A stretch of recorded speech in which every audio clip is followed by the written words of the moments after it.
సురేష్ గారు మరియు సుమా గారు, శ్రవణ్ గారు, అనీష్ గారు వారి కుటుంబ సభ్యులు అన్నదాతగా వివరిస్తున్నాం. ధన్యవాదాలండి. మీరు మీ కుటుంబ సభ్యులు నిండు నూరేళ్లు ఆయురారోగ్యాలతో అష్టైశ్వర్యంతో వద్దని కోరుకుంటూ అన్నదాత సుఖీభవ.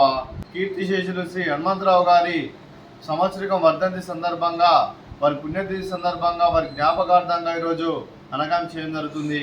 అలాగే కీర్తిశేషులు హనుమంతరావు గారికి వారి పుణ్యతిథి సందర్భంగా, వారి జ్ఞాపకార్థంగా వారికి నివాళులు శ్రద్ధాంజలి ఘటిస్తూ వారి పవిత్ర ఆత్మకు శాంతికలను కోరుకుంటూ, వారి స్వర్గవాపు చెందిన మనసారా కోరుకుంటూ, మా హృదయ ఫలకాలపై చెక్కిన సజీవ శిల్పం మీ రూపం, అనురాగానికి చిరునామా మీ హృదయం, మీరు వేసిన అడుగు ఆదర్శం, నడిచిన దారి సదాశయం, చేరిన ప్రతిగమ్య స్ఫూర్తి శిఖరం, మీరే మాకు మార్గదర్శి.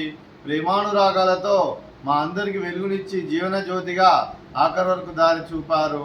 అలసి సొలసిపోయి విశ్రమించిన మీ పాదాలకు మా ఉదయపూర్వక నివాళులు అర్పిస్తూ, మీ పవిత్ర ఆత్మకు శాంతిని కోరుకుంటూ, స్వర్గవాపు చెందిన మనసారా కోరుకుంటూ నమస్సుమాంజలి తెలుపుతూ అన్నదాత సుఖీభవ, సుఖీభవ, అన్నదాత సుఖీభవ.